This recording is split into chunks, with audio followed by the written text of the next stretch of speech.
وافتح علينا يا الله فتوح العارفين وفهم النبيين وحفظ المرسلين وإلهام الملائكة المقربين. اللهم أعنا يا الله على ذكرك وشكرك وحسن عبادتك. اللهم اجعل أنفسنا مطمئنة تؤمن بلقائك وتقنع بعطائك وترضى بقضائك يا حي يا قيوم يا ذو الجلال والإكرام. أذقنا برد عفوك. اللهم املئ قلوبنا بنور الإيمان وحق اليقين واحفظ قلوبنا من حومة الشياطين بلطفك وكرمك وإحسانك يا أرحم الراحمين يا أرحم الراحمين يا أرحم الراحمين. صلى الله على سيدنا محمد النبي الأمي وعلى آله وصحبه أجمعين. Amin ya rabbal alamin. Jadi kalau berdoa tuh dengan adanya pujian kepada Allah Subhanahu wa taala, ya, dengan adanya salawat, dengan adanya ya arhamar rahimin, dengan adanya amin, diutamakan kontak, paham artinya kontak sama Allah. Ya. Pertama kali mau berdoa mungkin disertai dengan arti. Kalau sudah hafal berdoa artinya tidak diikuti, itu rugi banget. Sudah belajar tapi tidak. Sudah dikasih tahu bahwa di sekitarnya kamu itu ada berlian, ada keutamaan, tapi tidak diambil. Padahal sudah tahu, ruginya banget. Nah, jadi jangan tergesa-gesa tentang masalah untuk diijabahi doanya. Berdoalah dan tawakal kepada Allah, berhusnudzan bahwa Allah kalau enggak secara langsung atau diganti atau ditunda. Jadi memperbanyak kerjaannya kita ini hanya berdoa. If'alil ladzi 'alaik wal baqi 'ala rabbak. Lakukan yang terbaik. Serahkan aja sama Allah. Lakukan syarat-syaratnya. Bersangka baik, hudur. Jangan doa yang jelek-jelek, nanti kena kepalanya sendiri. Sebabnya dia itu kalau berdoa untuk orang lain itu enggak mengena. Ya. Jadi kalau seandainya ada orang mendoakan untuk orang celaka, itu enggak mengena. Kalau memang sudah ditakdirkan untuk celaka, ya celaka. Cuma karena dia yang berdoa terus celaka, maka dia dapat dosanya, dapat kotorannya. Jadi orang yang mendoakan kejelekan-kejelekan untuk orang, ya, itu akan meraih kotoran-kotoran. Ada lagi yang nasibnya sial, bilang sama satu orang, bilang semoga celaka. Akhirnya celaka kena stroke. Seumur hidup, selama yang kena stroke itu seumur hidup menderita, dia mendapati dosanya. Cuma satu kali bilang. Atau mengharapkan dia itu mati, ya. Seandainya dia itu panjang umur, dia beribadah dan lain sebagainya, maka dia mendoakan kematian untuk orang lain, maka dia itu sepertinya menyetop untuk dia tidak melakukan kebaikan. Jadi dosanya itu terus-terusan. Atau ucapan kutukan, laknat. Nah, itu kalau laknat itu doa, ya, naik ke atas sama malaikat itu tidak akan ditolak masalah laknat. Jadi kalau memang si orang ini terkutuk di sisi Allah, maka laknatnya akan turun kepada orang tersebut. Nah, kalau orang ini tidak terkutuk di sisi Allah, akan mengenai dirinya sendiri. Jadi omongan yang kotor, omongan yang jorok, omongan doa yang jelek, itu pasti dia yang akan kena imbasnya. Orang tersebut kalau enggak ditakdirkan oleh Allah enggak bakalan kena. Ya. Jadi berdoa yang baik-baik untuk muslimin wal muslimat secara menyeluruh, seandainya bisa mereka mendapati kebaikan, maka kamu akan mendapati keutamaan. Jikalau kamu itu baik di sisi Allah, maka kamu akan meraih doa-doanya orang banyak sekali dari sana dari sini. Seluruh dunia mendoakan, ya. Jadi taruh posisinya kita itu di tempat yang diridhoi oleh Allah, maka dia akan meraih banyak keutamaan. Intinya itu syarat-syaratnya. Ini doa itu enak, namanya minta ya. Enggak kerja, enggak apa, enggak capek, minta dikasih, minta dikasih. Dikasihnya super lagi, sampai menjadi senjata. Kita berdoa enggak digabulkan. Serangan dari sana, serangan dari sini, sudah ditakdirkan oleh Allah untuk mengenai dia. Ya, melalui orang atau secara langsung yang sudah ditakdirkan oleh Allah. Berkatnya doa dicegah. La yurdul qadha illa doa. Kan luar biasa ini. Ya, sangat indah sekali. Banyakin doa, artinya kamu memperbanyakin senjata, memperbanyakin kebaikan, memperbanyakin keutamaan. Ya. Doa yang banyak. Tapi syarat-syaratnya itu yang kalian harus mendalami, ya. Di antaranya yaitu makan halal, ya. Hudurul qalb. Di waktu doa kontak sama Allah, bersangka baik, jangan tergesa-gesa, ya. Jadi untuk makan halal insyaallah bagi orang mukmin yang menuju keridhaan Allah Subhanahu wa taala, kalau tahu itu haram pasti dia akan enggak mau, karena akan menghancurkan dirinya. Sekarang kita ini mau bicara, mempelajari tentang masalah makanan, keutamaan makanan halal dan kejelekan makanan haram. Kalau Allah Subhanahu wa taala, ini perlu kita latih dari mulai masih muda, ya, supaya bisa menjadi kebiasaan.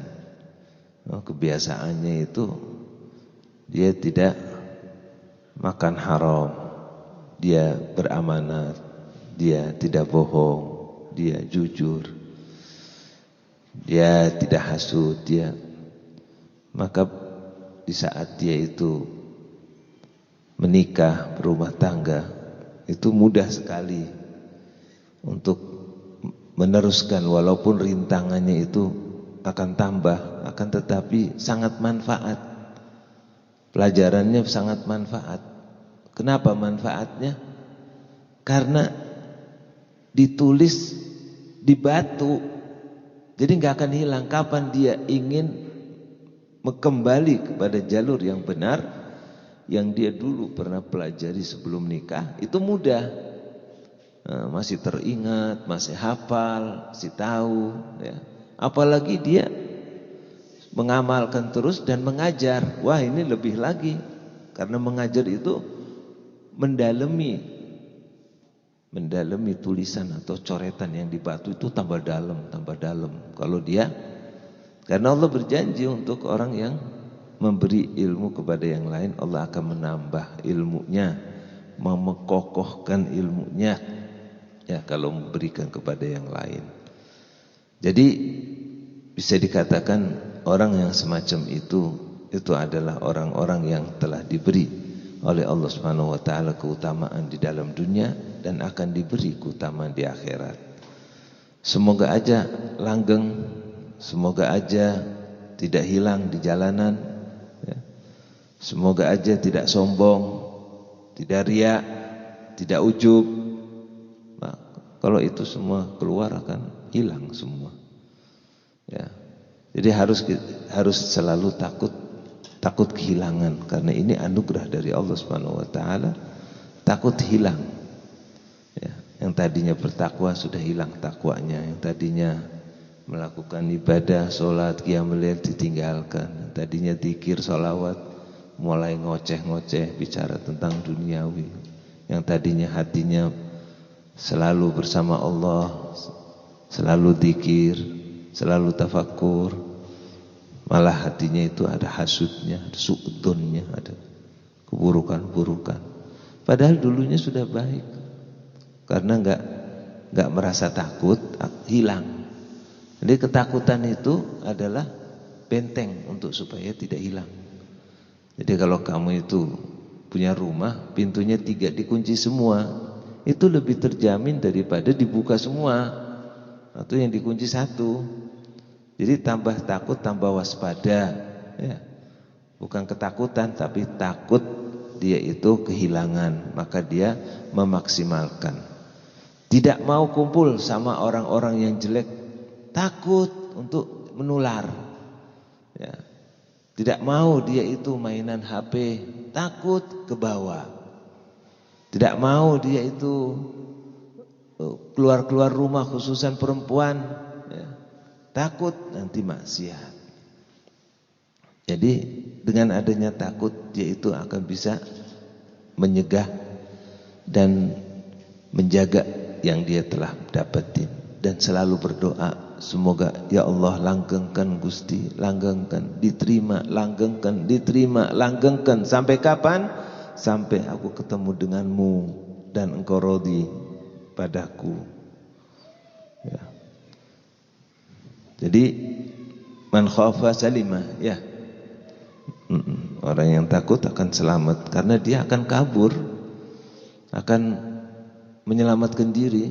Tapi yang pede, aku pede, itu orangnya sombong, orangnya akan kualat, orangnya akan kejerumus, akan dikuasai oleh syaitan. Pasti orang yang pede, merasa dirinya bisa, merasa dirinya pintar, merasa dirinya hebat, merasa dirinya, itu pasti celaka.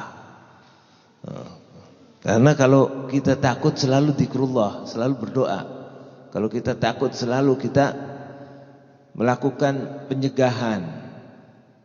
Tapi kalau enggak, tinggalkan itu semua, sehingga dia itu akan menjadi orang yang kualat, ya. La ilaha illa anta subhanaka inni kuntu minadh dhalimin. Makanya kita banyakin istighfar. Karena kita takut masih ada tersisa dosa. Nah, kita sudah belajar istighfar. Syaratnya istighfar itu harus dilakukan sesuai dengan apa yang kita pelajari. Kalian masih muda, udah dapat ilmunya, ini akan hilang kalau nggak diamalkan. Diamalkan, maka itu akan apa? Akan tertulis di batu, ya. Tapi kalau tidak diamalkan, diabaikan, maka akan menjadi hujjah alaih, bukti bahwa dia itu betul-betul tidak menginginkan ridhonya Allah. Sudah dikasih ilmu kok nggak dimau, ya. Sudah ditunjukkan di sebelahnya kamu ada berlian kok nggak diambil, ya. Jadi penyesalannya sangat luar biasa. Diamalkan sampai-sampai orang aulia, orang solihin mengatakan, kalau ada orang memberi kamu keutamaan zikir atau sholawat atau apa, kamu sudah punya zikirnya banyak, sholawat sudah banyak, ngaji Quran dan lain sebagainya, ada orang ngasih atau membaca di kitab keutamaan baca doa ini, keutamaan sholawat ini, itu jangan ditinggalkan walaupun 1 kali, diamalkan. Jadi setelah dibaca terus dia diam, niat untuk membacanya untuk meraih kebaikan dari Allah Subhanahu wa taala, terus dibaca walaupun 1 kali, jangan sampai tidak sama sekali, ya. Jadi kita perlu pelajaran yang berkaitan dengan hati, itu perlu kita dalemin. Sedikit ilmunya, tapi sangat berbahaya kalau kita tidak serius, tidak fokus untuk membersihkan hati kita. Karena di akhirat nanti hanya orang-orang yang bersih hatinya, ya, yang akan selamat hanya orang yang bersih hatinya. Kalau untuk kita membersihkan hatinya kita sulit sekali. Bagaimana kita supaya bisa bersih, bisa selamat? Kita senantiasa membersihkan. Lah kalau belum bersih terus mati, akan dikumpulkan dengan orang yang sudah bersih itu. Jadi syaratnya hanya satu itu, mengamalkan, belajar dan mengamalkan. Pahalanya akan dapat dan lain sebagainya, dan Allah akan memaklumi karena di stop, nyawanya diambil oleh Allah. Malaikat mengatakan, kenapa ke orang ini baru belajar, belum mengamalkan, mengamalkan sedikit doang, baru belajar berapa bulan, dikumpulkannya dengan orang-orang yang sangat luar biasa mulia. Iya, katanya Allah, saya ambil nyawanya, saya stop umurnya. Coba kalau tidak bakal sampai. Kenapa? Karena dia mempunyai niat semaksimal mungkin untuk menuju keridhaan Allah Subhanahu wa taala dengan belajar dan mengamalkan. Ya, sehingga dia tercatat di sisi Allah sebagai orang yang agung. Ya.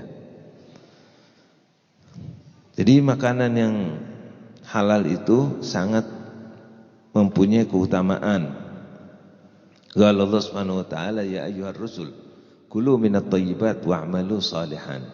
Makanlah wahai para rasul, Allah Subhanahu wa taala berfirman, makanan-makanan yang baik-baik, ya, yang manfaat, tidak ada mudaratnya, dan digunakan untuk amalan kebaikan-kebaikan.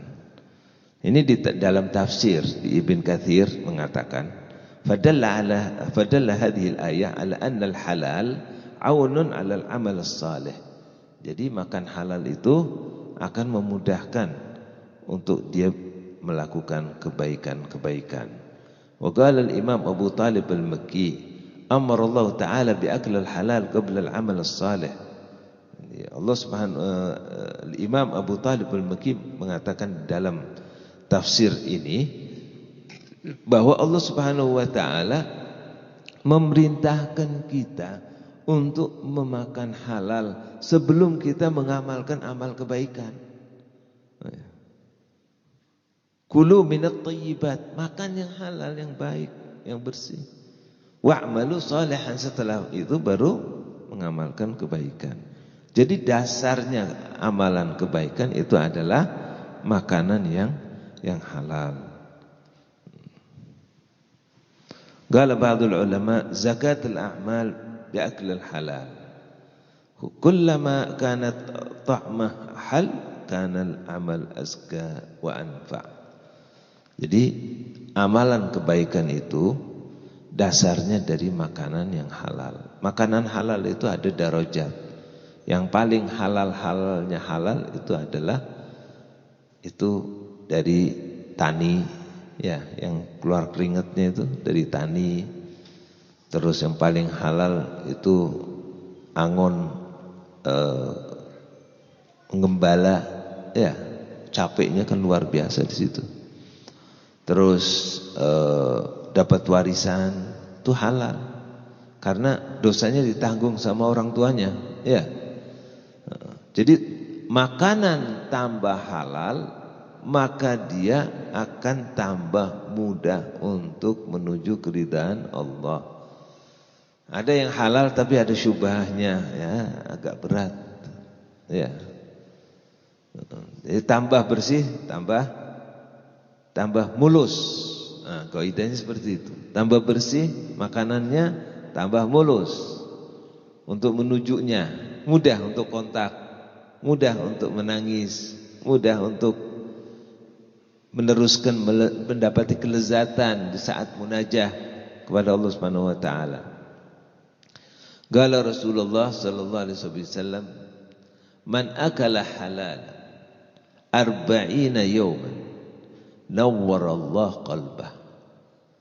Barang siapa yang memakan halal, berusaha dia itu tidak makan selain yang halal, maka hatinya akan bercahaya, mudah baginya untuk bisa mengetahui, ya, apa yang diridhai oleh Allah dan apa yang tidak diridhoinya.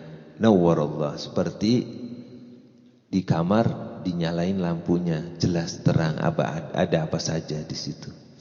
Ada paku enggak jadi diinjak karena udah kelihatan. Ada kebaikan diambil, ya. Ada kesalahan dicegah. Nawwarallah qalbahu. Atau misalnya dia itu selalu ingat, oh ini waktu ijabah. Di waktu tidur bangun jam 2, jam 3, ya Allah ini waktunya thuluthul akhir minal lail. Jadi hatinya itu selalu dibisiki oleh malaikat yang dinamakan ilham, selalu diilhami karena hatinya bersih, berkatnya dia makan halal. Wa ajra ya nabi al-hikmah, dan dia akan pandai untuk mengeluarkan kata-kata mutiara, kata-kata yang indah, kata-kata yang manfaat. Ada orang laki perempuan berantem, istri sama suaminya, datang orang ahlul hikmah ini bicara 2 kata-kata, 3 kata-kata, tahu-tahu mereka berdua menangis, saling memaaf, kembali rukun lagi. Ini dengan kata-kata yang sangat luar biasa. Dikasih oleh Allah Subhanahu wa taala hikmah membicarakan sesuatu yang sangat bisa diterima, sangat manfaat, sangat barokah, ya. Ini berkatnya makan halal, hatinya akan dicerah, akan diterangin untuk bisa mengetahui. Allahumma arinal haqqa haqqan warzuqna ittiba'ah wa arinal batila batilan wa waffiqna listinabah. Itu didapati oleh orang yang hatinya bercahaya. Wa ajra ya nabi al-hikmah min qalbihi ala lisanihi wa fi riwayah zahaduhullah fid dunya. Orang yang memakan halal-halal terus, hatinya akan condong ke akhirat. Hatinya akan bercahaya mengetahui keciknya dunia yang akan melalaikan kita dari kebaikan-kebaikan. Akan membawa kita, menjerumuskan kita melakukan dosa. Itu jelas bagi dia, itu sangat jelas.